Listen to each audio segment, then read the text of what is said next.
Will this be the last time we talk about this? Probably not. But new research says there is no link between autism and vaccines. This new study was published Monday, and researchers found the measles, mumps, and rubella, or MMR vaccine, does not increase the risk of autism and does not trigger autism in children who are at risk. The findings come amid an ongoing measles outbreak that's happening currently in the U.S. And we also have a little bit of a, not an outbreak of mumps, but close to 10 students at Temple's campus have mumps in 2019. Family physician and associate professor over at Rowan University, Dr. Jen Caudill, is here. This probably won't be our last discussion of this. No, but new unfortunately. research. Where did this get started, that there was a link between autism and vaccines? Yeah, it's fascinating to me. In 1998, there was a researcher that published a study in a major medical journal called The Lancet, and his name was Andrew Wakefield. He connected measles, mumps, and rubella vaccine with autism. The study was small. It was a bad study, so much so that the journal actually retracted the study. That physician, Andrew Wakefield, was stripped of his medical license. But that's literally where this whole storm of connection came from. And enough people believe that it's still believed today by a lot of people. Oh my gosh. I remember a one of the radio biggest guy, conspiracies. Don Imus, big radio personality, he caught onto it. His wife was into it, and Jenny McCarthy started spreading it around. Right. No relationship. No, this is a myth. This is a myth. Vaccines do not cause autism. In fact, this is not the only study that was done. We've had tens and tens and tens of hundreds of studies that show this. This is how people up at Temple University get mumps. They weren't vaccinated. So let's go remind everybody when you, at what age, should get vaccinated. Let's start with age 2. Right. Right. Oh, go look at that. That's excellent. So birth age 2, these are the CDC recommended vaccines.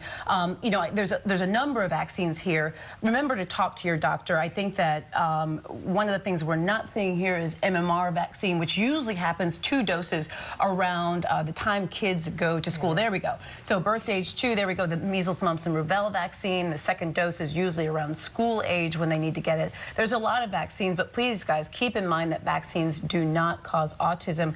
They actually vaccines save lives. That's one of the most important things. And did you know how contagious measles is? Oh, extremely.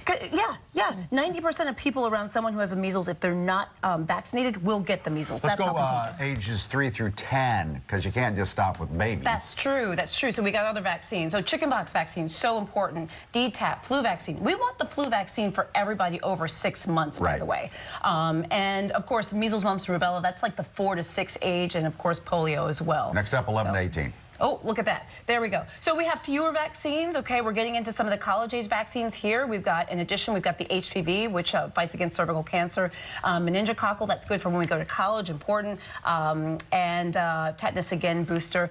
Don't worry. If you're overwhelmed, don't be. Your doctor will help you. We will help you with this. Okay. Just make sure you get your vaccines. Now, really quickly, I want to also mention some other medical news that came out saying that they might now have a spray to help treat depression. Yes, kind of crazy, right? Yeah. Well, shocking. It is kind of shocking because we haven't had any new treatments for depression in like years and years and years.